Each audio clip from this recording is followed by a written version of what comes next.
All right, so hopefully you are here to find out ways that you can buy 20 rental properties in the next 5 years. I did write this course based on my own experience, and I really enjoy teaching it. I teach this class online and in person. Hopefully, I will see you in person at family reunion, and you can always ask me questions when you see me there. I'm usually hanging around the MAPS booth. Uh, and I'm going to go through a couple things before we get started to keep you in compliance um, with the law. So the first is to talk about the Telephone Consumer Protection Act that regulates calls and text messages. Please, please, please do not call people that are on the do not call registry. Stay in compliance with your TCPA guidelines. And also, I should tell you that I am not an attorney. I really thought about it though. I was going to go to law school, but I never did. So I'm not giving you legal advice today. Uh, while I listen to a lot of podcasts, read a lot of books on accounting and bookkeeping and tax strategy, I'm not an accountant or a tax strategist. Um, I'm just somebody who's a student just like you when it comes to that. So I can't predict your financial results, and please do not rely on me for legal advice or um, tax advice. Always consult your accountant and your attorney for that. So with that in mind, through that perspective, let's talk about what I am an expert in. I am an expert in coaching people to achieve their financial goals. I am an expert on helping people identify the right properties to buy and sell that will give them a good return on investment. I've been a realtor for 22 years in the Louisville, Kentucky, and Southern Indiana and Northern Kentucky areas. And I started my wealth building journey through real estate rental properties in 2018. As you remember, I'm sure it was a low inventory market. It was not easy to find deals. I had to work at it. And I did. I put time in every day to find deals, to find investment properties. And I ended up finding an average of one a month for 61 months. If you divide that by 12 months, it's 5 years. So that's why what I'm going to talk about today is how to build your rental property in 5 years, because I did it. I actually bought a lot more than 20 properties in 5 years. So that's what makes me an expert to talk with you today. I've also been a MAPS coach for wonderful MAPS coaching clients for the last 9 years. So today we are going to, of course, talk about how to add those properties to your portfolio using a blend of a lot of different ways to pay for them. And when you stack your portfolio up, eventually, if you're buying properties at the right price and you're managing them well, you should be able to get to your financial freedom day for whatever that means for you.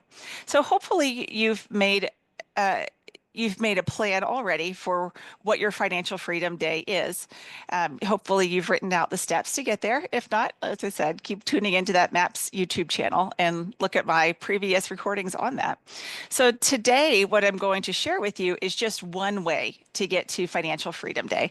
And the way that I interpret the word financial freedom day is the day that all of my rental properties pay for my life expenses and I have financial freedom to work if I want to or don't work if I want to, and to be able to rely on my rental properties to pay for my life expenses, pay for my bills.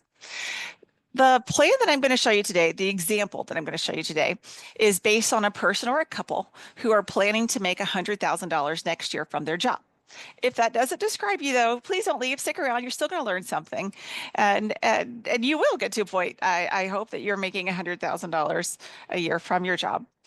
Your path might look a little bit different than what I'm going to describe today, but I promise there are pieces of this example that will work for you on your path to success through buying rental properties.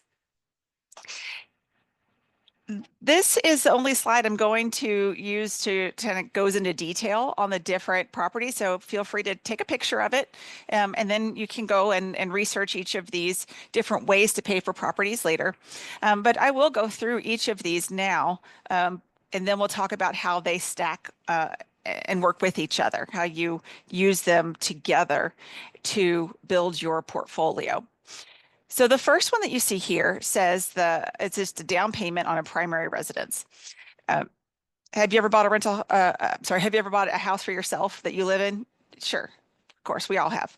Well, a lot of us have. If not, we're probably planning on it soon. The reason I really like buying rental properties through this way is because of this low down payment. Because you can buy a house for yourself with 3.5% down, 5% down, or 10% down, and you get that great fixed rate for 30 years. It is a lot cheaper of a rate than getting a loan on an investment property. So my family and I move every 3 or 4 years. Is it a pain? Yep, but it's worth it. And we've done this for, gosh, a long time, for the last 20 years. We just keep buying a new primary residence and moving into it. We buy houses that aren't pretty. In fact, my teenager, my 14-year-old, he walked into one of our houses and he rolled his eyes and he said, "Why do we always buy the dumpy houses?" And I said, "Dude, because you make money on the dumpy houses. You don't make as much money if you just buy pretty houses." And my teenagers have gotten used to that over the years. They know that uh, when we move in, we're going to have to paint. They're going to have to change out doorknobs. We're going to have to change out light fixtures. They're going to probably have to help change out ceiling fans. It's just something that we do. What I have told them repeatedly is this is the family business that you were born into. Like if Dad and I had a cattle farm, you'd be helping with the cows today. You'd be in the barn today, but you were born into a family that has this family business. And so this is what you're doing today. And, you know, sorry you didn't win the genetic lottery, but you got to work. This is what we do. And so we move, and then once the house looks beautiful and perfect, we look around and we go, "Well, we did it again. The house looks exactly what we always wanted it to be. Let's move out and start over and keep it as a rental property." And by doing that, we've been able to get those low payments fixed for 30 years and get them paid down. So the next one is to use 20 or 25% down payment on a rental property. You can either use a traditional like lender that you probably send your buyers and sellers to if you're an agent, or you can go to a small bank near you if you're having troubles getting a traditional lender to finance you. Sometimes when we have 1099 income, when we don't have W-2 jobs, it's harder for us to get one of those loans that other people can get that have those steady W-2 jobs. Sometimes it's easier for us to get loans by going to a small bank, local bank. I found a couple of small banks that I absolutely love that really like working with investors. But to find those couple small banks that I absolutely love that love working with investors, I had to call 12 other banks that said, "No, what you're asking, we don't have a product for." The other thing you have to remember is that when you start buying a lot of rental properties, the banks have a loan on how many, sorry, banks have a limit on how many loans that they will give one person.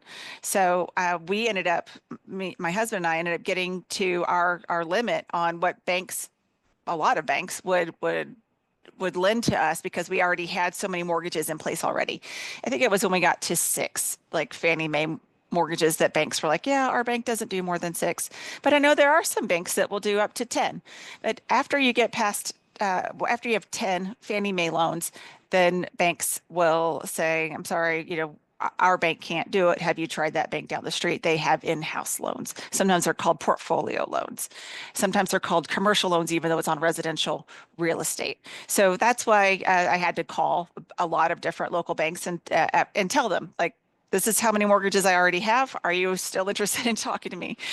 And found some that would. So don't give up. If you've talked to 4 or 5 banks, just keep calling. Just think of it as another form of lead gen, but you're finding leads for financing.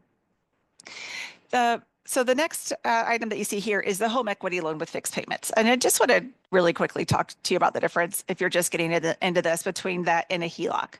HELOC stands for home equity line of credit. The difference is the home equity loan, you'd get the full amount out, like it's usually on your personal residence. And let's say your house is worth 600,000, you owe 300,000, you have some equity there. You can get a loan out from that equity. So even if you already, so this is especially great if you already have a fixed rate loan in place that you really like. It's like you've got a 4% interest rate on a 30-year mortgage, but you still have all this equity that you want to tap into. You can get this home equity loan, and it has fixed payments, usually over like 10 years. Sometimes it's 20 years, but your local banks will be able to tell you that as well. There are some national banks too. I think ABN is one that will give you a home equity loan with fixed payments. Now, the home equity line of credit is a little bit different in that your payments each month will vary, and the rate will also vary. And the amount varies on the amount borrowed and usually what prime is. So you want to just call different banks and ask about about their home equity line of credit products. There is at least one bank that I know of that starts out as a purchase, either on your primary residence or on a rental property, and it becomes a HELOC after closing. And that was North Point Bank, and I've done that, used that product as well. And that's kind of nice because you pay it down through your monthly payments, and then you can reborrow the money as needed. And the amount that you pay each month will vary based on the amount that you still owe. So that was kind of an interesting product. So a lot of these different products that you see on the screen here, I say products, there's ways, methods of financing.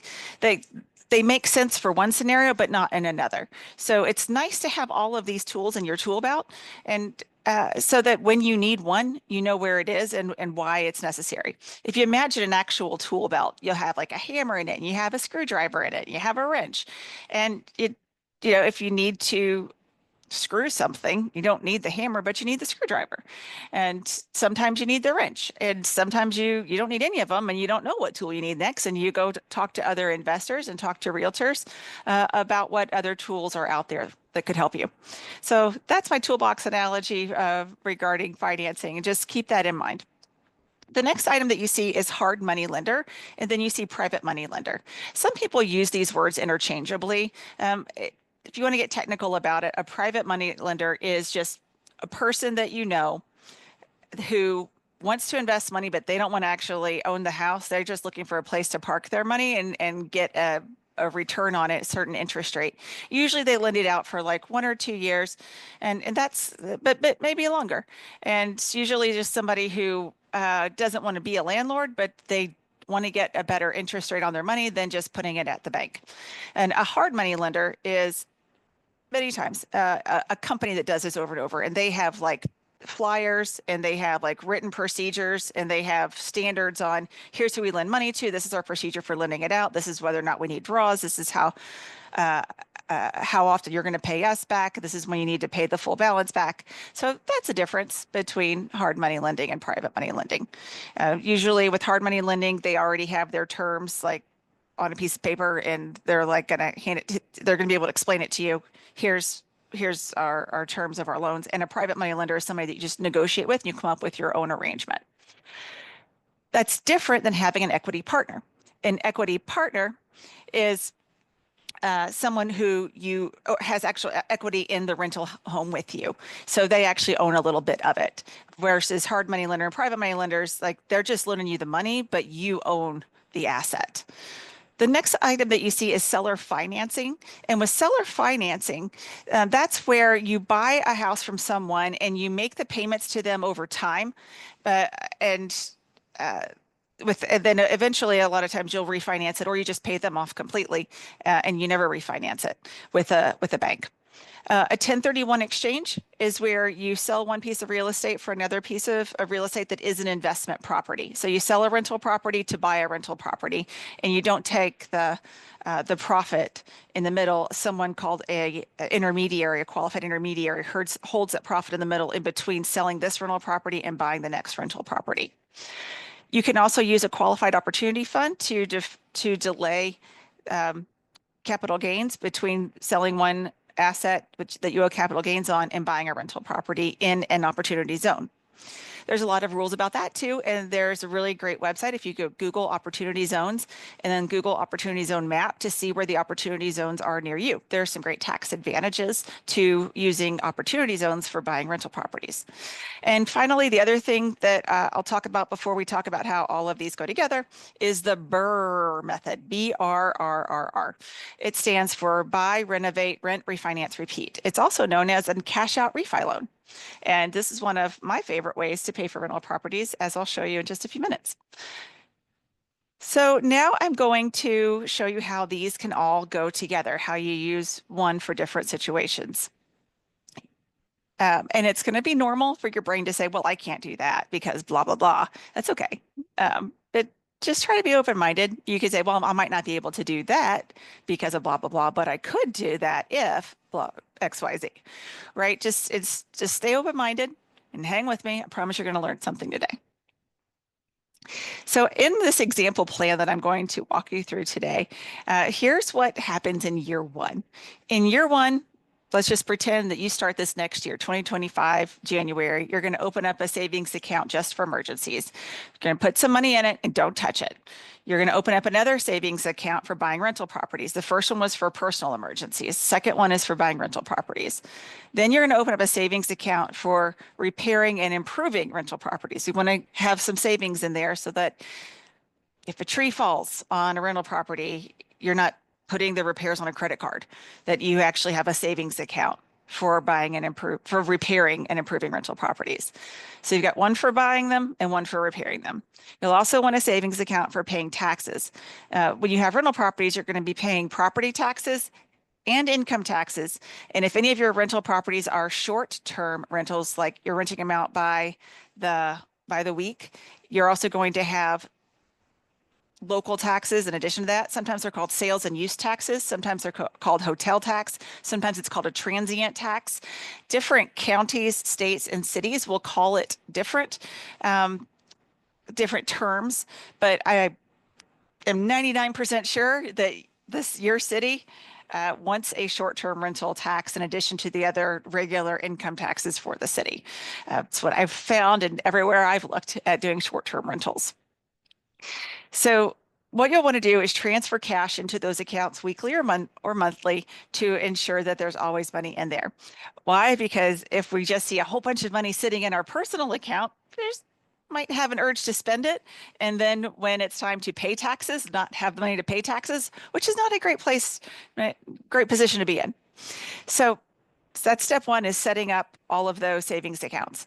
Then you're going to work hard. Work hard enough to earn $100,000 at your current job and live on a budget of $6,000 a month. Yeah, I know you're like, that sounds impossible. And some people are like, I think I could actually do that, but we'd have to cut back on some things. But if you were able to do that, you could be putting $28,000 a year into savings. You could also start a side hustle, also known as a second job, that brings in $2,000 a month. That's like $480 a week. You put that money into the savings account for investable properties and do not spend it. We want to fill up those emergency buckets first before we start spending money and buying properties. So that's year one. Also in year one, consider buying a new primary residence. So I'm going to be talking about the units today. And for the purposes of our discussion today, a unit is a place where someone can rent either an apartment or a house. So if you have a duplex, that's 2 units because you've got either side by side or one on top of the other, unit A and unit B. If you have just a house that is sitting by itself in a yard, that is 1 unit. So for today's purposes, that's what we mean by unit. So unit A is where you live now, wherever that is. It's a townhome, it's a condo, it's a house, it's your primary residence in January, year one. So you can get a HELOC on it now, but don't use the money yet. That's what I suggest for step one, year one. Unit B, look for a new primary residence to live in now that would be a good rental property someday. One that has or could have an apartment over the garage would be ideal, or maybe if you could turn the basement into an apartment or an apartment on the side, that's ideal for unit B. And that's going to be your new primary residence, and then unit A will be a rental property. Unit C is where it would be where you buy it with a small down payment and a fixed 30-year loan. You buy a duplex, triplex, fourplex as your primary residence to really add up the units faster. You want to buy it cheap and fix it up while you live there. If you're a realtor, you can use your commission to do the work. And even if it's not your ideal house, just be in it for a couple of years. When I've done this in the past, I've told myself, like, Heidi, it's a hotel. You don't have to love it. You're just here for a couple of years. And that has helped when I haven't loved the house I've lived in, but I knew it was going to be a good rental property. So you stick it out for a few years and just know that at the end of all this, you get to buy the house you really want. Unit D, you could purchase from selling a car, a business, sell your lake house, sell your boat, sell your RV, sell your expensive stuff that you've bought that maybe is a depreciating asset. Still sell stocks if that makes sense for you. Talk to your financial advisor first.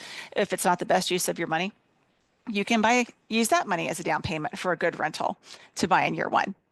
So in year one, it's possible that next year you could have 4 rental units, and you can be anywhere you want to be in 5 years. So it might feel slow in year one, but just remember that this is about getting rich and wealthy over time through rental properties, not a get rich quickly thing that's going to happen in year one. Sometimes you have to remind yourself that one foot in front of the other, one step at a time, just keep going. I'm going to get there. Sometimes you just have to say that out loud and say, just keep going, one more step. I'm one step further today than I was yesterday. And just tell yourself it's about the 5-year plan. Because it does take time. It takes diligence, it takes perseverance, it takes patience, it takes discipline, it takes focus every day on it. And it looks like slow progress, not quick progress. But over time, you look back and you're like, wow, that escalated quickly. Uh, and eventually, you can successfully replace your job income with rental property profits. But it does happen gradually, one step at a time, one conversation at a time. So just keep your eye on the finish line, Financial Freedom Day, and just keep reminding yourself that we're making progress. But in year one, if you have zero profits from rental properties, that might be normal. Just make sure that you have the plan, you're working the plan, that when you buy a rental property, that you make that it will cash flow. You don't want to lose money on rental properties. So I like to at least make $200 or $300 per unit every time I buy one. Preferably 300. And it was a lot easier when rates were lower. But it's still possible to make 200 to 300 now when you buy a property at a good price in an area where the rents coming in are more than enough to pay for the loan, the taxes, the I've insurance. learned after going through about 5 of those buckets the hard way.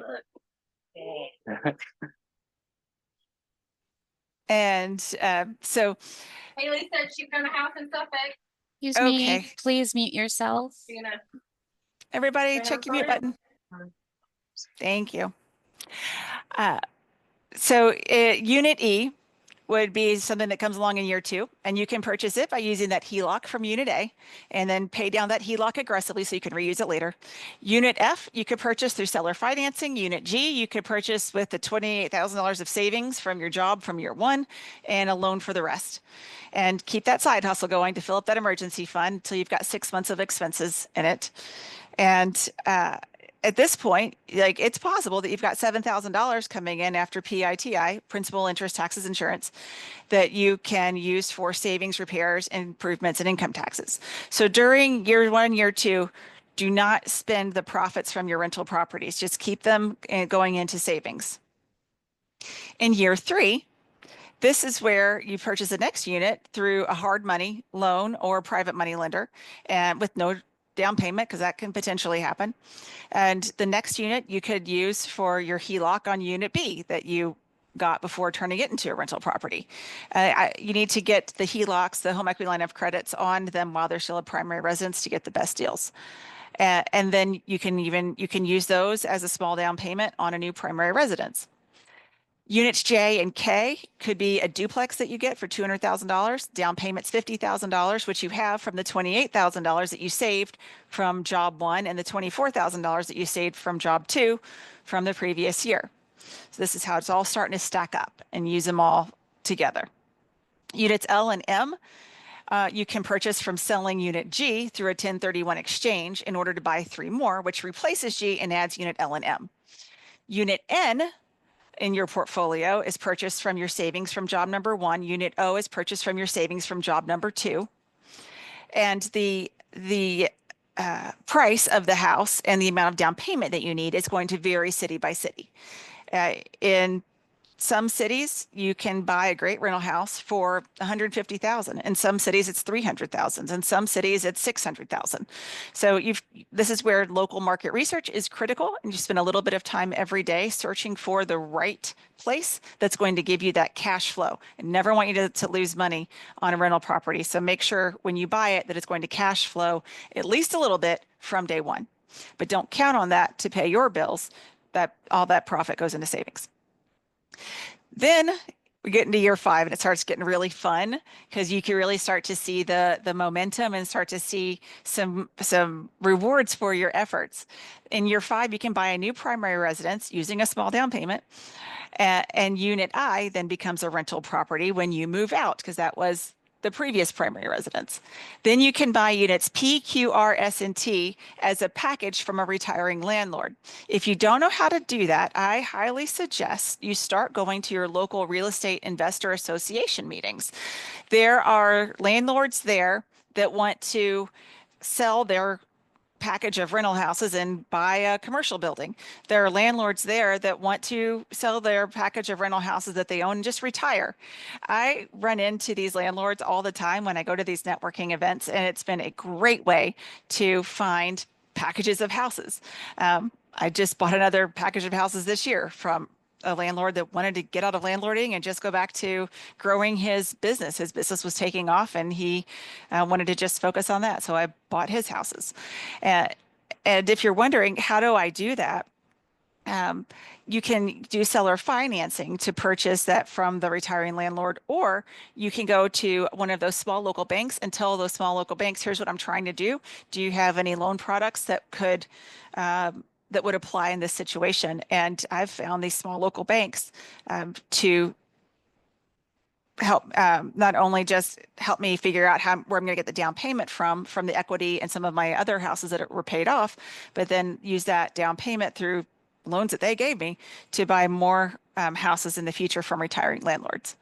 So at this point in year 5, the $50,000 that could be coming in from these units you purchase years 1 through 4 could be used for savings, repairs, improvements, and income taxes.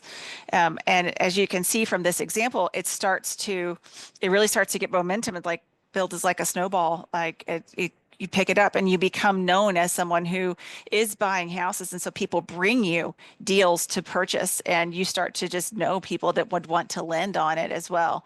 So it takes that daily focus, daily concentration, but you can do it. So again, for the first 5 years, don't spend any of the rental property profit on your personal lifestyle. Keep all that income in an LLC's bank account that you use for repairs and improvements. Talk with an attorney about buying each of your investment properties in its own LLC, or maybe a few different LLCs that each own a few properties. And also talk with a company that does cost segregation studies each year to tell them about the properties that you've purchased and see if it makes sense to hire them to do a cost segregation report. And it might help you offset your income taxes from your regular jobs that you have. Make sure that you know what the local laws are regarding any kind of rent control in your area, but that you increase rent annually. Some of the landlords that I've purchased properties from, they sold their houses because they hadn't raised their rent in 10 years, and they were like, this just isn't worth it. But it would be worth it if they would have raised their rents every year. So just as a reminder, consider doing that.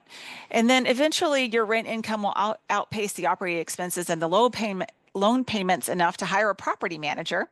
So we're going to make sure that along the way you're documenting your systems, you're documenting all of the places that you have hired in the past. So, and to tell them, well, here's who's worked on the houses in the past, and then they can, take care of it in the future. And so, you still want to at least have $6,000 monthly that covers your cost of living before you hire that property manager. If you are buying houses out of town, out of state, of course, you're going to need to hire a property manager from day one, which means you're going to have to factor that into your cash flow when you're deciding what you're going to offer for a property and what you're going to charge for rent. Make sure that you can still cash flow with a property manager from day one. But eventually you'll get to the point, even if you're managing your own properties, that you want to step back and have this be more passive and hire a property manager somewhere later down the line. And then you'll be able to keep working your jobs because you love it, not because you need the money. But if you have any questions that come up later, find me on social media. It's write down my name, Heidi Fore, or you can say Foray. I don't mind. I kind of like it better. It's all one word. It's Instagram, Facebook, YouTube, my name.com, HeidiFore.com. Just find me here or find me in person at Family Reunion. I'll be at the MAPS coaching booth. Have a great day, everyone, and happy holidays.